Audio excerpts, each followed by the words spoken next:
Hello, welcome to my maiden voyage of making a training video.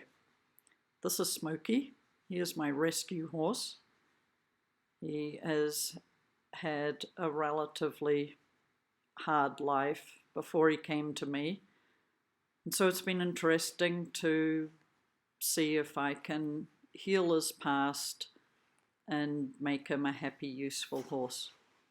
So we're going to do the gait obstacle for working equitation, and it's not a how-to video or what we're looking for.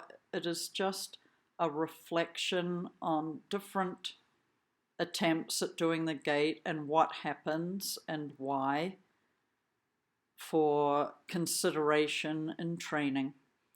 So I approach the gait forward to the halt. And then first of all, I'm going to do the gait without the rope.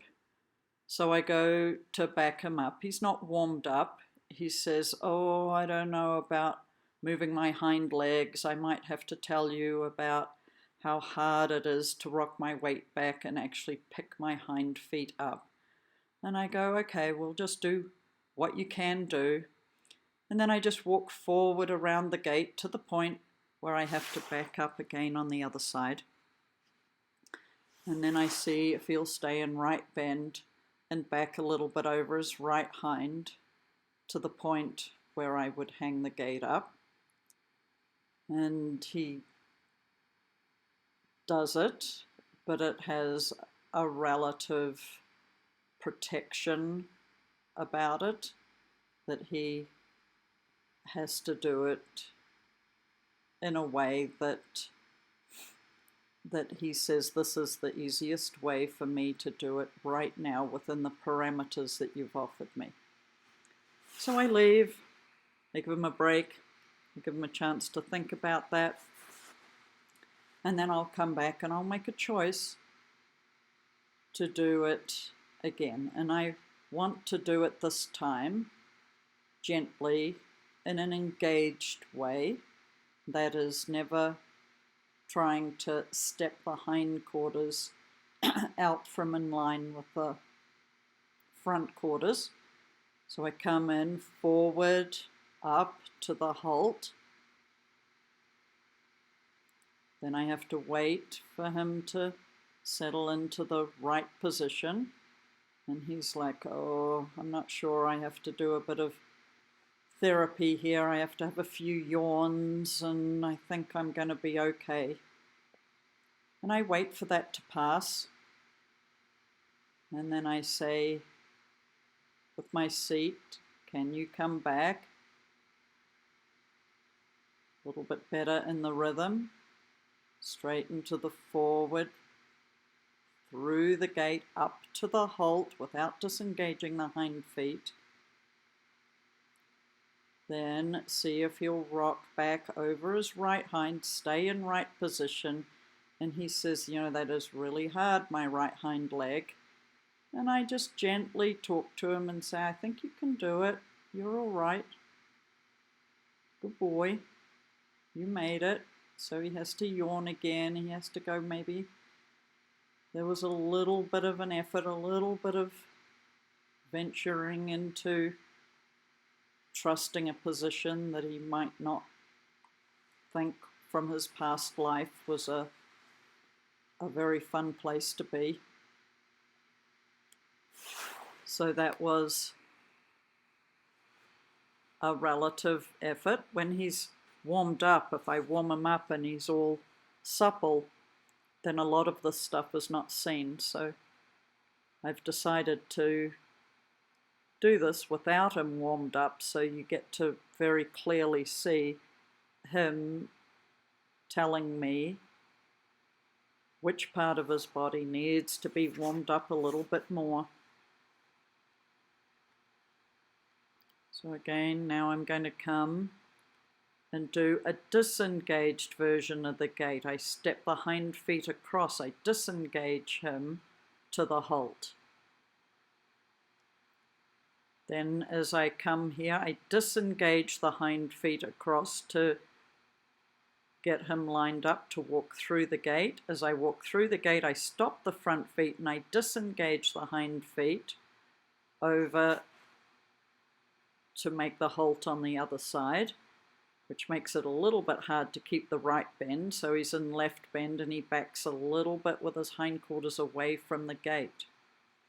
So because he's done a lot of the disengaged kind of horsemanship in his past life, and his problem is to put the weight, move his weight back over his hind feet and pick his hind feet up in the reining back, that to disengage and get to where he wants to go and pick his feet up without putting his hind feet up without putting weight on them, then that is a much more comfortable way for him to do the gait.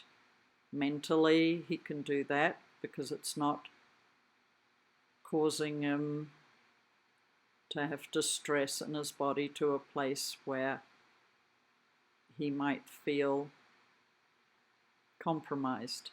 Again, disengaging the hindquarters up to the halt, backing, again disengaging the hind across to walk through the gate. I let the hindquarters swing to the halt, then I try to catch him up to rock back, to go back, but the bend is changed to the left. It's hard when the hindquarters are disengaged to keep the bend to the right.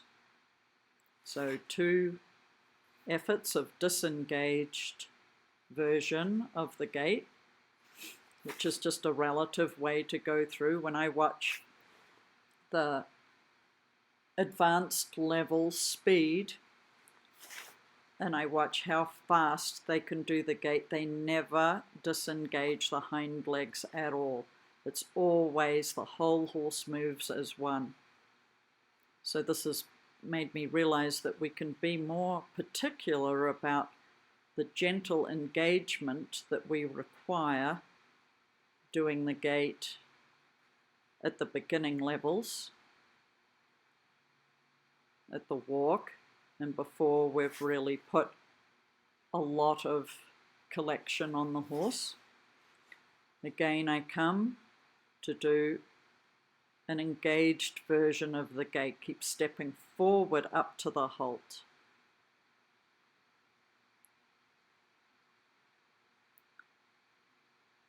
And establishing right position.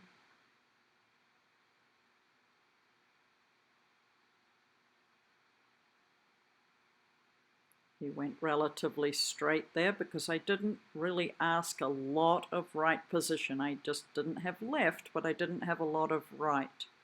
There could have been one more step to that halt.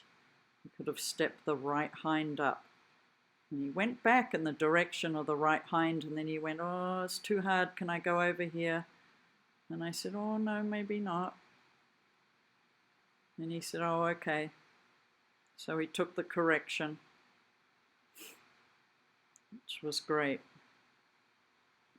So that's quite a few versions of going through the gate and granting him voice. Each time he got a little bit more happy rather than more disturbed at doing it, even though I was pushing him a little bit to load up his hind end to keep the bend, to go over his right hind. So now I trot him just a little, and I'm going to come and do a transition from trot to walk and do the gait and then trot away. And so what this does is adds a little bit more energy to it, makes it a little bit different.